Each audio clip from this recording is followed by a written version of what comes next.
Which one, is that this Saturday. weekend? Yeah, are you coming? Yeah. Awesome. Are you going to that, Angela? What's that now? Glow Up The Glow. Dress for Success. thing Saturday, another banquet. So they're in my district. In addition, they're trying to partner with me on my clothing trailer. And Josephine, we went to their pop-up sale, and she found 2 gowns there. So I said, well, now you can see them back. That's some informational. I must have missed all Well, good morning and welcome to part 2 of the Polk County Attorney budget request. We're going to we'll try to jump in and hit where we left off, and I don't know who's going to start us off today. Yes, sir. Kimberly just texted me. She's on her way. Okay. She got hung up. Okay. But we left off with my presentation. Presentation, we were going to talk a little bit about the software, and I think that's your area of expertise, so. That's the one I've been working on. Okay, well, very good. We'll jump right in. Well, if you recall, sir, that I concluded my presentation at the conclusion of the last meeting. You indicated that you likely had some questions. Yeah, So so I guess my first question is related to, you had indicated like 77 other counties were using this, and I was wondering why we're taking so long to get to the party then to make the request. What have we been using for software then? So we've been using a program called Judicial Dialogue. And I'm not sure exactly when we began using it. I started in the Polk County Attorney's Office in 2000, and that was the program when I started in the office. Okay. So sometime in the 90s, I think, is when we purchased that. They went through a number of upgrades trying to keep up with the courts as they were transitioning to a paperless model. We have kind of patchworked a series of programs together to make that work. I've been part of exploring an upgrade in case management for about 3 years now. We initially approached IT, I'm going to guess roughly 2022, 2023, indicating that we could see on the horizon that we were going to start running into problems.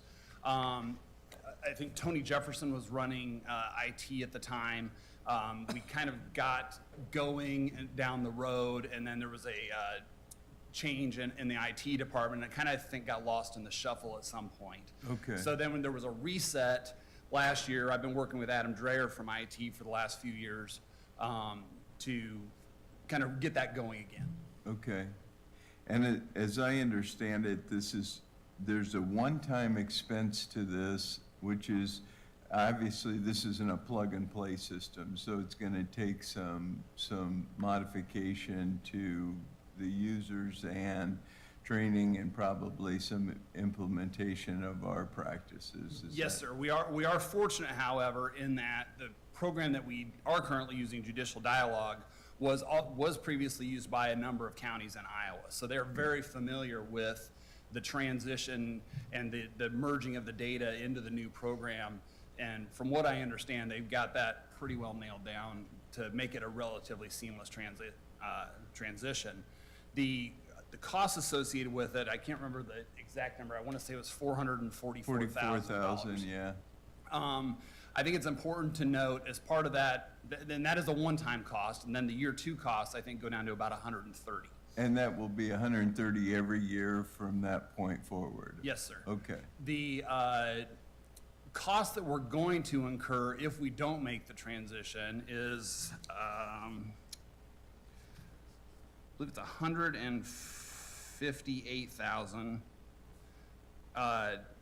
that Judicial Dialogue, our current program, is going to force us into, because we are now in a desktop-based system. They're moving to a cloud-based system.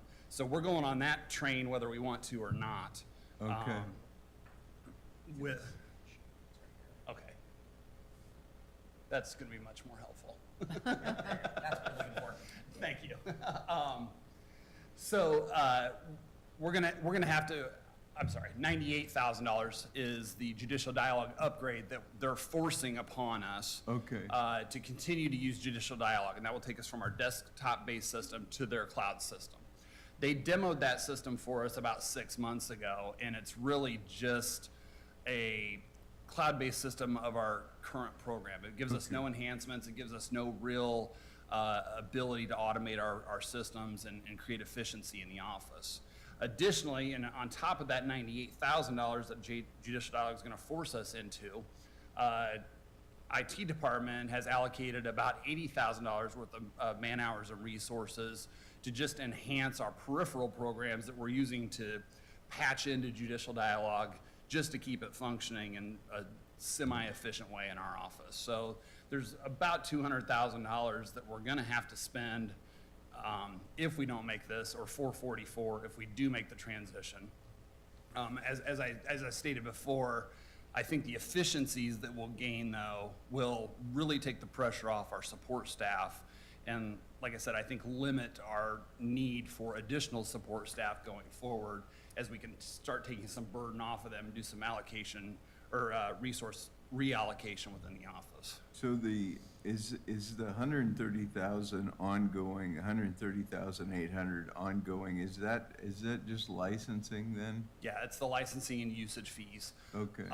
What does that represent as a percentage each of the, does it have a built-in escalator as it relates to cost? Is it gonna start off at 130 and then go up 10% a year for Adam? I see you back there. I mean, this. Thank this God is- Adam's here. I was hoping I could dodge. So, I talked to Carpel a little bit. They have not indicated a specific escalator clause, which usually means it's gonna be somewhere between the 6 to 8% annually range. So Okay. for any SaaS platform, so any software as a service, we always in IT say the next year budget's gotta be 6 to 8% more than it was last year. Yeah. Sometimes if you sign a multi-year contract, you can do like a 3-year contract, they'll lock you in at a lower escalator, so 4% instead of 6 to 8%. But no, I would not expect either the 130,800 or the 86,000 number to be the number. Those numbers will continue to increase every year. And one of the problems with SaaS or software as a service is if you don't pay it, you have nothing to show for it, right? It's like Netflix. Instead of going to buy your DVDs, you just have nothing Right. in your hands. So that is why the industry is moving to this model is they make money guaranteed every year, and we're kind of on the hook. Otherwise, we have nothing to do our work with. So how are these smaller counties absorbing all that Yeah. each year? Our biggest issue is headcount. So because the Polk County Attorney's Office is significantly larger than these smaller counties, the licensing structure for Carpel and JD is based on number of users inside the system. So if you Okay. have 5 attorneys, your outlay is significantly lower than, what's your headcount right now? Much higher. Yeah. So because of the complexity, the size of the Polk County Attorney's Office, the associated costs are just exponentially larger. Okay. And really, any solution, the JD costs are also based on headcount. It's just a lower headcount, lower Okay. per head cost associated. But no, the 130 is not the final number. It will go up 6 to 8% every year, just like all of our other software as a service platforms. Okay. And we can capture all the JD information and put it over to Carpel. Is that the conversion for 26,000? That's correct. The conversion is the licensing and conversion. That's really the implementation fees. So that would include all that data to come over, as well as some of our side systems that we're tracking data in right now independently. Some of that would also be extracted and put into Carpel rather than being in these side systems. We would retire those side systems, reducing man-hour support both internally in IT, and there's a couple that are just directly supported by the attorney's office, so we could retire those apps. And some of those applications are pretty legacy, so they're going to require significant upgrades to be compliant with a variety of security and accessibility items. So we're looking at significant work to bring us up to date with those side systems on top of the move to JD. And again, from an IT perspective, we're happy to support the attorney's office in your office with whatever direction you want to go. I just want to make sure you have all the information about what these costs are and kind of the work associated with that effort. Is there any negotiation room? I mean, it seems like they would want that many head counts going forward, so maybe they negotiate on some of these, like, license. So That's possible. specifically, the Carpel agreement is part of ISAC, so it's an ISAC agreement. So as far as I know, we can, it doesn't hurt to ask, we can ask again. My contact with ISAC already indicated this was the lowest cost headcount we could obtain, given the ISAC agreement. But there's always, you can always ask. The worst they can say is no. So the conversion process, what's your estimation on that, timing on that? The high-level project summary that I saw gave us approximately a 6 to 8 month from like start to end where we're Okay. using it. That sounds, I think, it's been a while since I looked at the conversion document, but I think it was a 6 to 8 month conversion process to go from a signed contract to implementation to conversion. And then the training may stretch on beyond that. And I think what I always recommend, you do a tiered training. You get your frontline users trained first, and then you can train your ancillary users. Once you're live and running, you can get everyone else trained up. So just to be as efficient as, get moved as quickly as possible. I really want to avoid any kind of JD work. We are significantly behind on upgrades for JD. So any upgrades or changes are going to be pretty extensive at this point for them. Okay. And this, I'm trusting the system is ADA compliant in every way. Yeah, part of our procurement guidelines that I've provided to Ryan Ward and we're using internally is that they must attest to WCAG 2.1 AA accessibility. We're forcing that on all of our current vendors, and we're working with a specialist right now to ensure that. But yes, there are 2 feet. Carpel is mostly internally facing, so we have slightly less exposure from that accessibility perspective, but the external components would need to be fully accessible. And we do have a longer-term goal of making sure all of our internal applications are also accessible, because we know that our employees also may have accessibility needs we want to meet. But yes, generally speaking, any procurement would be required to attest to that ADA compliance guidance provided by the DOJ. And in terms of metrics, will we be able to, there's been some discussion about this improving the system, and are the metrics going to be there to show that this is improving the efficiency of the office? Yes, we're very limited now in the ability to run reports out of JD, to assess workloads, any of that stuff. All of those components are built into the Carpel system, so we'll have much better case tracking and disposition tracking, all the things that we lack right now. That's great. Yes. Okay. I think it's also, just one more item, I think it's really important to look historically when we had JD, when we had the need for an upgrade or some enhancement. We had to always do that on a one-off basis. With this coalition of counties, including the Attorney General's office, we can approach those with the judicial branch as a group. So, you know, there's strength in numbers when we need an enhancement. So really, if JD or judicial branch makes a change, or they do something, rather than the coalition of the Carpel users getting their ability to interact with that system, and then us on the outside trying to get the ability to interact with that system, since we're all going to need to use the data in roughly the same way throughout the state, I think it gives us a distinct advantage in getting what we want out of the judicial branch as a group, because they only have to do it then once.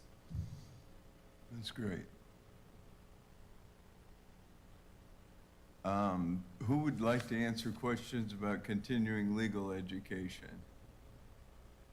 You want to, okay.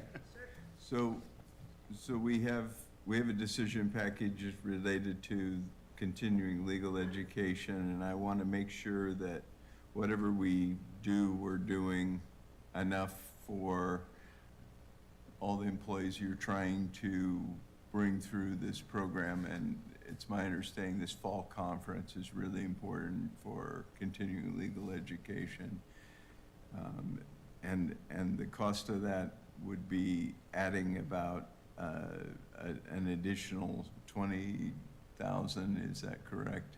That's correct, yes. And the reason that we emphasize that our prosecutors should be going to either the spring or fall conference, and again, we selected the fall here just because it's less expensive than the spring conference, is because this is put on by the Iowa County Attorneys Association, and it is specifically targeted to prosecutors in the state of Iowa. So there will not be any kind of CLE that our folks can get that will be as targeted or as relevant to exactly what we do every day. Now, there can be one-off conferences here and there. Here's a good example. We have one attorney who's primarily dedicated to elder abuse, Kaylin Heston, in our office. There was a conference last year in Houston, Texas, that was 3 or 4 days only about elder abuse, only about legislation, only about ways to successfully prosecute elder abuse cases. So in that particular one-off, we have sent our prosecutors to specialized conferences like that, that of course cost us a little more money because then we're talking airfare, et cetera. But they're very important for us to be able to send our prosecutors to. But this would be sufficient to at least be able to send everyone to the fall conference, which switches back and forth between Des Moines and Iowa City. So some years, we don't even incur any hotel costs because our prosecutors, of course, live in the metro. That's So what great. are they doing currently? And how much are we spending currently per attorney? Is it that what you have up there an extra $1,000 per attorney, or is that what you have? I'm confused No, about that, this 'cause is- the attorneys are getting the CLE right now from somewhere. They are, but they are having to do sometimes things that really aren't super relevant to precisely what we do. And So how again, much is it this per- conference is specifically targeted to Iowa prosecutors, yeah. So how much is currently dedicated per attorney to the CLEs? Well, it would be 38,385 divided by 56, I believe is what we have right now. 58, sorry, 58. Okay, so we'll all see who gets there first. Any teenagers should beat us.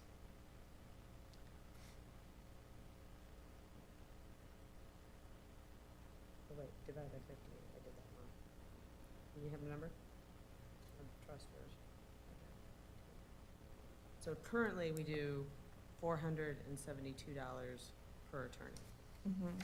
And so the conference is more like $1,500 per attorney, and that's why you're asking for the extra $1,000? No, the average cost per attorney is about 1,000. But again, that's average. If I'm gonna send someone to Houston to an elder abuse conference, then that's gonna increase because that's gonna cost quite a bit more. So, you know, this still isn't funding us so that we can do absolutely every single thing we wanna do every year with each of our prosecutors, but it would go a long way toward at least being able to send everybody to, say, fall conference. Okay, so you're not asking for 1,000 per attorney, you're asking for, yes, kind of you are, but it's the additional 558 per attorney. So they would Yes, go if that's the from- math, yes, Additional correct. 1,000. So you're not asking for 1,500 overall, you're asking for the 1,000. I just wanted to make sure I understood. So the they numbers. go from 38 to 58. Okay. Yep. So, okay, that answers my question on that. The other question I had is on the side-by-side for the civil council. This would be September through onboarding the end of December. So it'd be kind of a side-by-side during that time period for the civil claims. Correct. Okay. Mhm. And I think that addresses some of my questions, and you were gonna take us through accomplishments and some Yep. of the successes of the department in the past year, and you've had a lot, so let's move to that, All which I right. think is on slide, I don't have the clicker. it starts, okay. It okay. starts on slide 15, Okay, there we go. or 16, recent accomplishment. Here we go. Okay. So this slide talks about something called a community restorative dialogue. So just to bring everyone up to speed, if you're not familiar with what that is, there are two kinds of restorative justice dialogues that exist, basically. One is called the VOD, or victim offender dialogue, and that's kind of what it sounds like. The victim and the offender sit down with a facilitator and are able to discuss what happened. Offenders are able to take accountability, victims are able to ask questions. We would love to do more of those. However, we are, of course, always going to let the victim choose whether the victim wants to participate in a victim offender dialogue, and most victims don't want to participate in a victim offender dialogue. However, I still wanted us to be able to have that level of accountability. This is still, these crimes, even if a victim isn't going to sit there and talk with the offender, this affects our whole community. And I also know the data on restorative dialogues are that when data is kept, and we're keeping our own for the last couple of years, it shows that we reduce reoffending when we have these community restorative dialogues, when a victim doesn't want to participate in a VOD.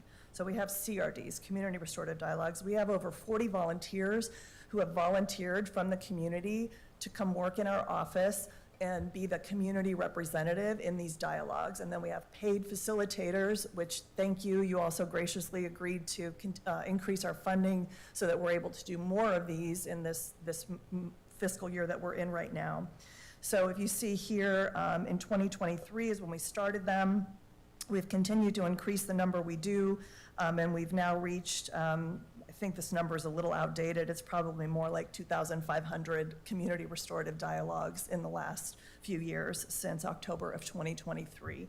And the emails we get from everyone involved, from community representatives, from offenders, from all the folks involved, from facilitators, about the things that happen in these very, really brief, 30, 45 minutes usually is how long these dialogues take. It's amazing.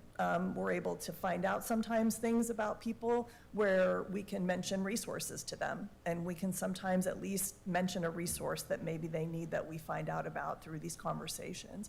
Offenders are able to take accountability and then apologize to somebody in the community. They're able to have a real conversation, and they're able to be seen. And I realize some people may roll their eyes at that, but everyone is a human being, even people that do crimes, people that commit crimes. And what we see is that when everyone involved in the justice system feels heard and seen, then recidivism goes down. That's just what we see in the data. And so we've been able to do, on the next slide here, here's two of our diversion programs, and I should add, so we have 2 diversion programs, but we also have judge-ordered CRDs or VODs. So in every case, with very rare exception, there are a few exceptions, but in almost every case, judges order the defendant into either doing a victim-offender dialogue if the victim wants to do it, or a community restorative dialogue. We still don't have enough funding, but we're not requesting it this year because we're asking for other things that we had to prioritize to do every single one that's ordered. We still don't have the money to pay facilitators to do every single one. Maybe someday we'll continue to expand the program and we'll be able to, but we're able to do quite a lot of them. And then outside of the court-ordered ones, then we have 2 diversion programs that we have created within the office ourselves. One is called Alternatives Polk County, and the other is a marijuana diversion program. For alternatives, that is for low-level, nonviolent misdemeanors for people that do not have significant criminal histories. And what that offers is if they participate in a restorative dialogue, then we agree to dismiss that charge and keep that charge off their record. And why this matters is that sometimes having even a low-level nonviolent conviction, like, for example, stealing baby formula from Walmart, it can keep you from getting housing, from getting into certain programs, et cetera. So it's important that when we can, we're able to, number one, reduce the reoffending rate, and number two, make sure that this is what we need to be doing, and it definitely is. So that's really important. The marijuana diversion program, and for alternatives, we've had just under 600 participants since 2023 in that program. And I should also add, I think I mentioned this last year, that's actually modeled on a Story County program that's been extremely successful. We didn't invent this program, but the Story County program greatly reduced their recidivism as well, and so that's what made us want to look into bringing it here. And then the marijuana diversion program, we've had over 750 successful participants now since March of 2023. This is for low-level, simple possession. Again, they cannot have a significant criminal history outside of this to qualify for this program, but they have to get a substance use evaluation. They have to give us a copy of that, and they have to follow any recommendations of it, including if they're recommended to treatment, and then follow those. If they do all of that, we will dismiss that first offense, low-level possession charge. So again, we've had about 4% of participants have new charges from that program and less than 9% in the alternatives program, compared to kind of the overall general Iowa recidivism rate of over 30%. So we're able to really reduce that recidivism quite a bit. Let's see. Our collections programs, we've made significant improvements to those since January of 2023. Just two notes on this slide that I'd like to point out. The license reinstatement program enrollment has increased 88% since January of 2023. So an 88% increase. That's more people driving on a valid license, fewer people getting a driving while suspended or a driving while bar charge and ending up in our jail and costing even more money. So this is saving us. This license reinstatement program has saved us a lot of money and saved a lot of people from ending up in the jail and getting more citations. And then on the criminal payment plans, so we have our license reinstatement plan, and then we have, if they owe criminal fines and fees, we have another payment plan for that. That's increased 31% since late 2022. And that's increasing our payments to victims for restitution by being able to expand that program as well. Where is, I'm just curious on the collections.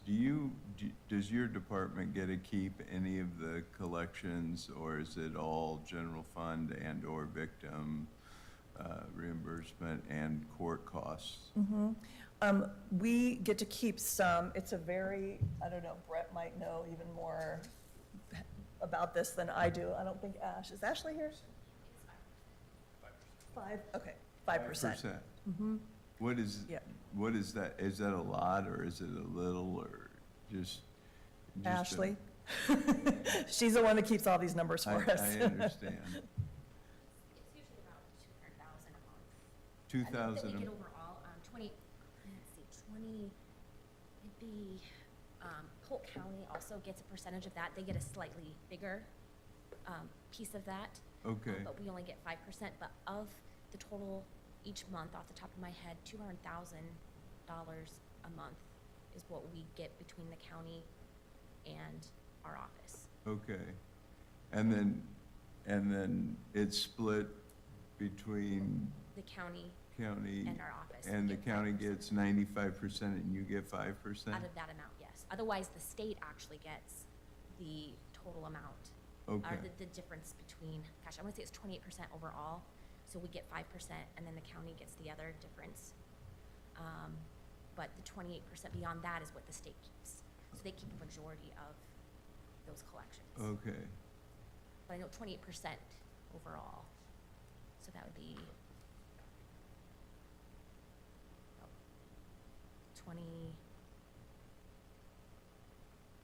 23% would be go to Polk County, and we would get the other 5%. Okay. And the state gets the majority of it? Right, correct. That figures. Right. So we have a lot of hands in the cookie jar. We collect this money, and it's 200,000 to start with. You get 5%, the county general fund then gets the remainder, although the state Gets gets the majority. the majority. And we Like, yeah. like, of that, how much does the state get as a percent? So they get the difference, the So, 70. so 70%. Yeah. So we also have to meet a threshold as well before we even get our cut. Before we get any at all, we have to collect a floor amount. But I Okay. think we typically, We get it pretty early. meet that. I don't know that we've September. have we ever not? I don't know that, not since I've been in office, we've never not met that floor We to get still the, don't get that portion until, we don't get our cut until we meet that threshold, which is typically in Which September. is 1.5. Okay. per year, Yeah. not Once per we month, hit yeah. 1.5 million, then the percentages kick in to start allowing us to Yep. see money from the state back. Do they give us reverse funds? Like if we hit it, then do they give us money? No, so we want to hit that right away in January. Right, otherwise we can't participate in the program. Be nice. So we Yeah. usually hit it by late September, early July, August. yeah, So it's we're not, pretty efficient at it. Yeah. yeah. So you said that this has increased since 2022, but how much are we still leaving on the table that we aren't capturing? What are we, Last estimate I saw, that state arrears and delinquent court debt was over $1 billion. So there's a lot on the table. And how can we get better at collecting that? It's about getting people through the door, and that's why we're seeing the increase. We've taken down some of the barriers to it. We used to have, you had to come in with, $300 before we put you on a payment plan, and we were seeing that as a barrier to people coming in to get on collections. So we lowered that threshold amount to try to get more people to participate, maybe at smaller monthly payments, but get them in the door and get them paying, and the benefits that flow from that, and being able to register a vehicle, being able to get your driver's license, all the, ancillary benefits of being on a payment plan that you couldn't otherwise get. So once we put them on the payment plan and they get their registration, whatever, do they typically continue their payment plan, or do then we not see them again? If they want to register their car the next year, yes. So I'll give you that's $5 big a year to motivator. register my car? well, no, when they want to register it, if they've let it lapse, then typically at tax time, when they get earned income credit, because most of these people live in poverty, so most of these people get earned income tax credit. And we see by far and away our biggest number of people coming in and plunking down the most amount per person at tax time. So when people get the money back on their tax returns, they're bringing it into us and trying to catch up and trying to pay their debts. I mean, we see that every year. When I first came in, that's one of the first things I said was, so tell me, when do we see the most payments toward license reinstatement? I said, when is that? Wouldn't be like tax time, would it? Yeah, it is. It's tax time every year. So, we're dealing mostly with people who don't have two dimes to rub together.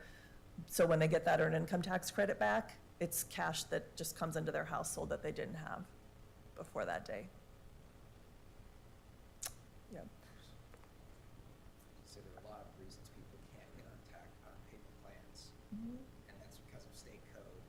If you owe child support. Oh, yeah. There's a lot of people that we would love to put on payment plans who contact us asking to be put on payment plans, and we can't. One of them that someday I would love to get the Iowa legislature, hello, if you're listening, to change is if somebody owes past due child support, right, and then their license gets taken away because that's a whole side topic.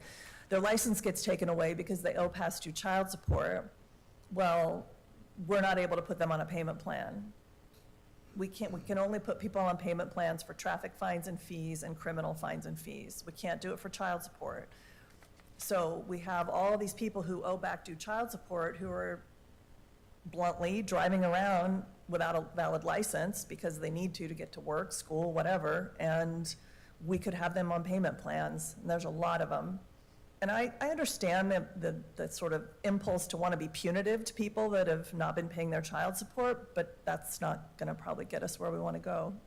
So, And it just makes them fall further behind. yeah, So the only thing you can do right now is the traffic fines and fees, and I missed the second one. criminal fines and fees. Criminal, oh, okay. Mhm. Yep. So yeah, that would be a great Great. longer-term Any- goal. Are there any others that, like the child support issue, or is that the main one, or is that the only one? The others besides child support? Yeah. There's a whole list. Yeah. Yeah. Once they've fallen behind and they've gotten kicked off, we legally can't put them back on.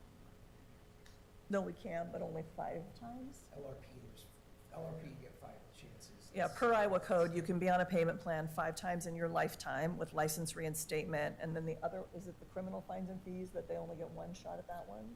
Or do they get 5 there too? No, they don't. No. They can be in as many times as they want to be. So there's no restriction on criminal, only on the license reinstatement? Okay, Yep. yeah, so that would, yeah, it'd be great to change that too. I mean, if people want to come in and set up a payment plan and pay, great. We'd love to be able to work with them, without those kinds of restrictions. Because you think that $5 a month will get them to pay that $300 more than $300 lump sum, or whatever it is.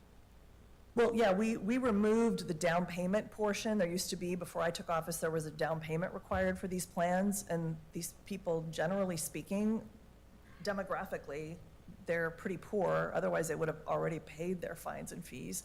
So we're kind of dealing with folks that really often live on the edge of eviction, can barely pay their rent, can barely buy their food, you know, kind of the working poor, so to speak. Because if they're not licensed, they can't be insured, right? Well, the payment plan also requires them to have insurance, so that's another benefit. They're also insured when they're making payments. Hey Lynn, just for curiosity, could you send me that list of the other areas when you have a chance, or whoever Mhm. has it? Of the disqualification. Yeah, Mhm. thank you. Mhm. Yep.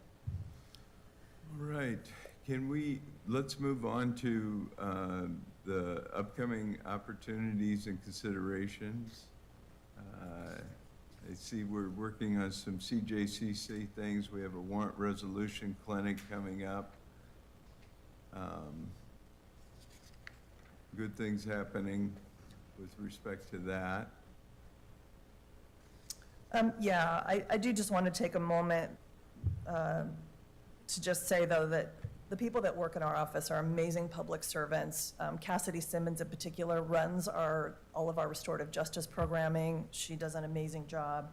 And all of these things that we've been able to do, these high-profile cases that we successfully prosecute, this huge settlement with Amazon that came out of our civil division, thereby maintaining a lot of tax base for the county.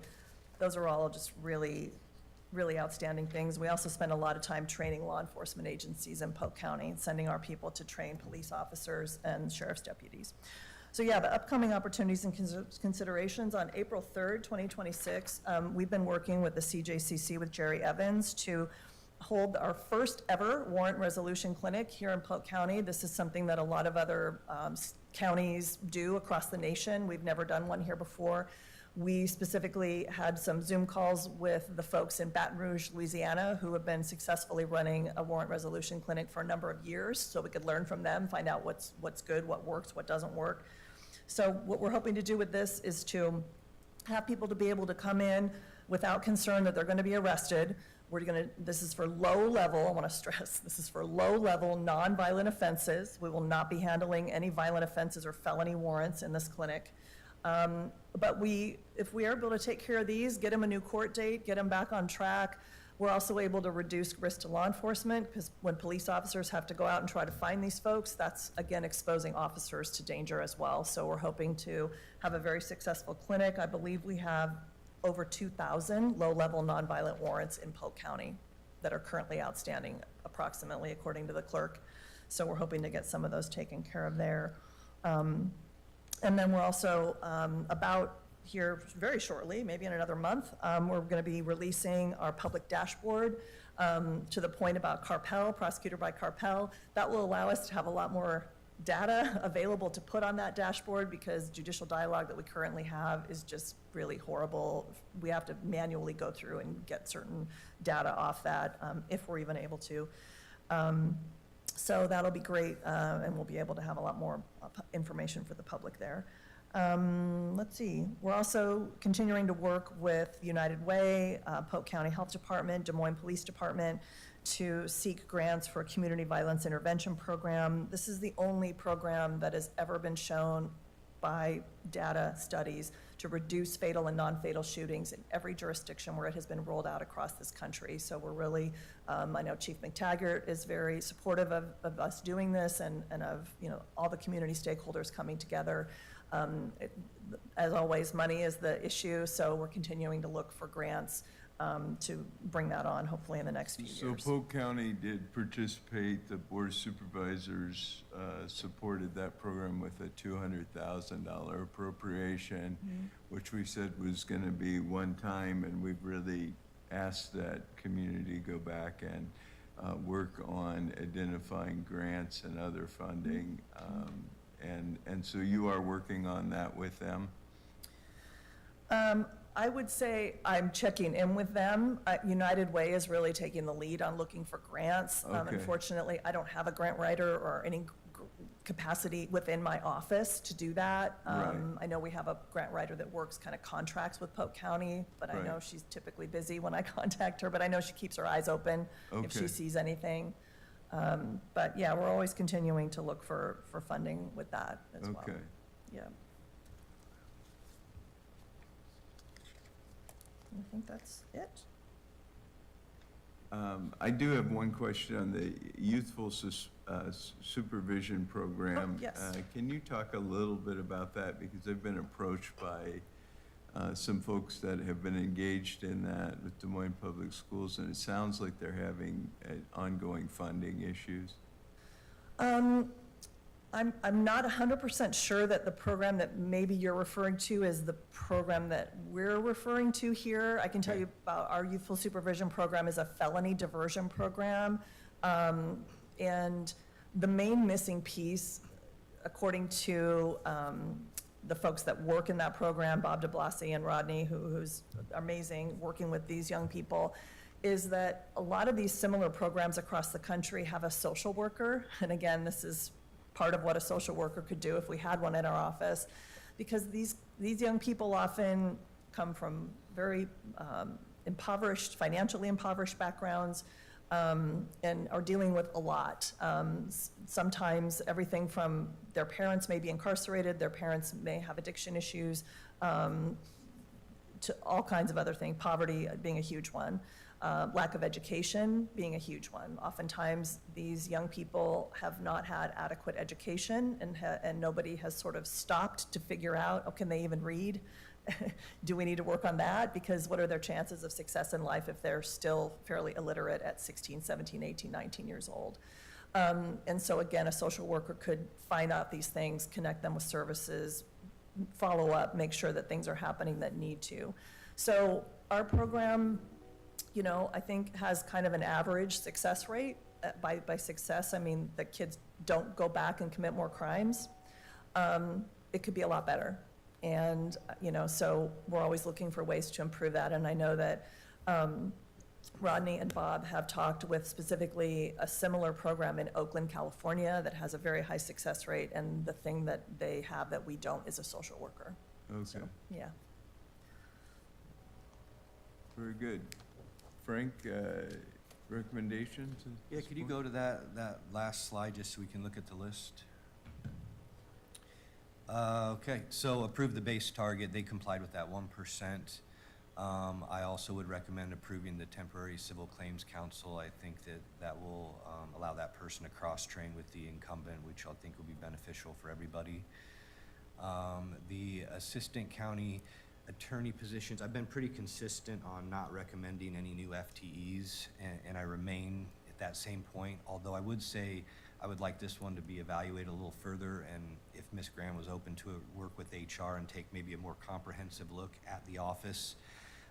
We try to make data-driven decisions and recommendations, and the caseload activity in the aggregate is down, so maybe there's an opportunity to shift resources from less indictable misdemeanors over to major offenses and take a look and see if there's an opportunity there and really get a full picture of what their staffing needs are.